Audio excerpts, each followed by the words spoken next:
Maintenant que tu comprends les causes possibles de la compulsion alimentaire, il est important de se pencher sur les conséquences que cela peut avoir, tant sur ton corps que sur ton esprit.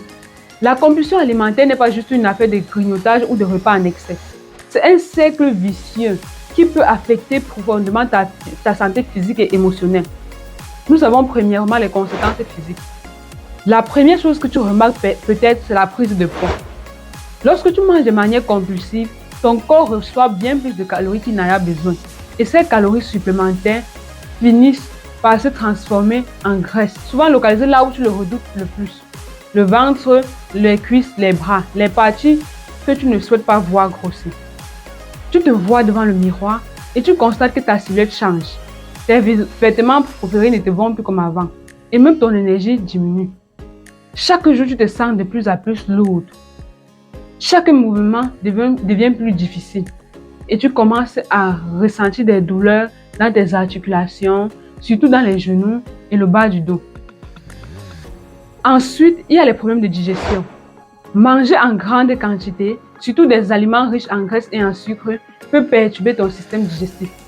Tu te retrouves souvent ballonné avec des crampes d'estomac ou des épisodes de constipation. Ton ventre devient dur, tendu et chaque repas se transforme en une source de stress car tu sais que les conséquences surviendront, les lourdeurs surviendront. Et n'oublions pas les conséquences sur ta santé globale. La compulsion alimentaire peut entraîner les problèmes plus graves comme le diabète de type 2, l'hypertension artérielle ou les maladies cardiovasculaires.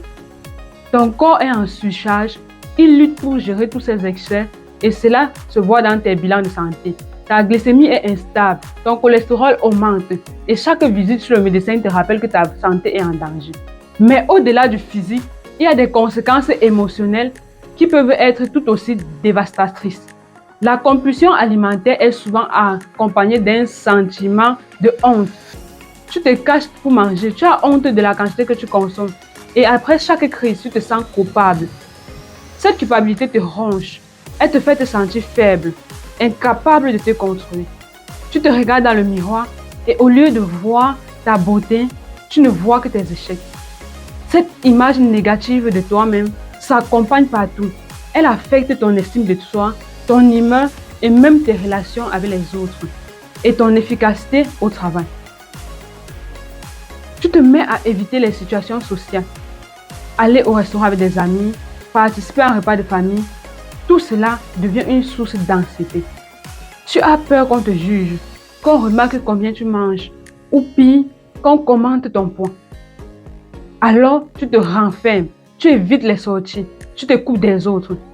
Et plus tu t'isoles, plus la nourriture devient ton réconfort, renforçant ainsi le cycle de la compulsion. Il y a aussi la fatigue mentale. La compulsion alimentaire n'est pas seulement une lutte physique, c'est une guerre mentale. Chaque jour, tu combats ces pensées obsessionnelles sur la nourriture. Que vais-je manger aujourd'hui? Vais-je encore craquer? Ces questions te hantent. Elles prennent toute la place dans ton esprit, t'empêchant de te concentrer sur autre chose. Tu te sens prisonnière de tes propres pensées, comme si ta vie tournait autour de la nourriture et rien d'autre. Tu te reconnais dans tout cela, n'est-ce pas? Ce n'est pas juste une question de quelques kilos en trop.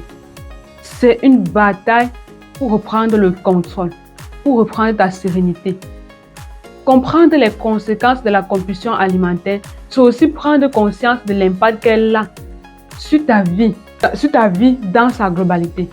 Et c'est le premier pas vers la guérison, vers une vie plus équilibrée et épanouie.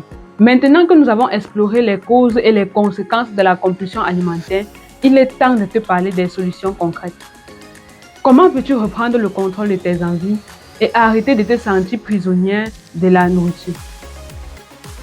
Le premier pas vers la maîtrise de la compulsion alimentaire est d'identifier ce qui la déclenche. Souvent, ces déclencheurs sont cachés dans ton quotidien. Dans ce moment où tu te sens stressé, ennuyé ou submergé par tes émotions que tu ne sais pas gérer autrement qu'en mangeant. Peut-être que c'est ce stress intense au travail, lorsque les responsabilités s'accumulent et que tu as l'impression de porter le monde sur tes épaules. Ou bien c'est cet ennui quand tu es à la maison, seul, sans rien de particulier à faire et que la nourriture devient ton passe-temps.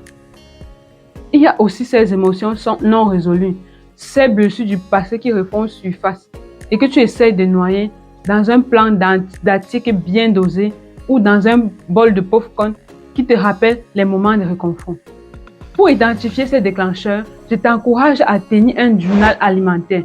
Note non seulement ce que tu manges, mais aussi comment tu te sens à ce moment-là. Est-ce que tu manges parce que tu as faim ou parce que tu te sens seul, stressé ou en colère? En mettant des mots sur tes émotions et en les reliant à tes habitudes alimentaires, tu commenceras à voir un schéma se dessiner. Une fois que tu connais tes déclencheurs, tu peux commencer à travailler dessus. Une fois que tu as identifié tes déclencheurs, il est temps de développer des techniques pour les gérer. Si le stress au travail ou à la maison est ton principal déclencheur, alors il est important de trouver des moyens sains pour relâcher la pression. Tu dois absolument comprendre que le travail ne finit jamais, mais l'homme, si. Et puis, si demain tu n'es plus là, la terre continuera à tourner. Le soleil continuera à se lever tous les matins et se coucher tous les soirs. En plus, tu ne peux pas être efficiente dans tes obligations parce que tu n'es pas bien à l'intérieur de toi. Et cela affecte le rendement au travail ou l'ambiance à la maison. Alors prends du temps pour toi. Trouve 1 heure, 30 minutes ou même 15 minutes chaque jour à t'accorder pour toi-même, pour te faire plaisir. Par exemple, en faisant une simple promenade toute seule en plein air, en allant t'offrir une nouvelle coiffure, une nouvelle garde-robe ou une nouvelle manicure. Si c'est l'ennui qui te pousse à manger, trouve des activités qui t'occupent. Trouve des activités qui t'occupent l'esprit et les mains. Lis un bon livre, apprendre une nouvelle compétence ou même t'engager dans les travaux manuels comme faire le grand nettoyage chez toi. Cela peut te détourner de ton attention de la nourriture. Si pendant que tu es occupé à faire autre chose, tu sens toujours une envie de mettre quelque chose dans la bouche, prends-toi une tasse de Kit Detox Bio by Josica. Il a vraiment ce pouvoir unique, relaxant et coupe-faim. Je me souviens de cette période de ma vie où, en plein stress de rédaction de mon mémoire de master, j'étais constamment sous pression. La nourriture était devenue mon échappatoire. Mais grâce au Kit Detox, j'ai pu reprendre le contrôle. Il m'a permis de gérer le stress sans me tourner vers la nourriture. Il m'a aidé à me sentir légère et en paix avec mon corps. Il est vraiment magique parce qu'il est composé de 33 plantes biologiques. Je t'en parle tout le temps parce que je vois ses bienfaits sur moi-même. Concrètement, le Kit Detox Bio by Josica est constitué de 3 thés à boire matin, midi et soir. Il a une triple action ventre plat, détox et minceur. Il est certifié bio en Allemagne, n'est pas laxatif et peut même être consommé par les femmes enceintes et celles qui allaitent. N'est-ce pas merveilleux? Essaye et tu m'en diras de nouvelles. Tu peux le commander sur notre site internet manginutrition.com. Maintenant, si les déclencheurs de tes compulsions sont les émotions profondes, ces douleurs et frustrations que tu as enfuies en toi, mais qui ressurgissent de temps en temps, ne les combats pas seul. Je te recommande de parler à quelqu'un à qui tu as confiance ou même d'envisager de consulter un professionnel.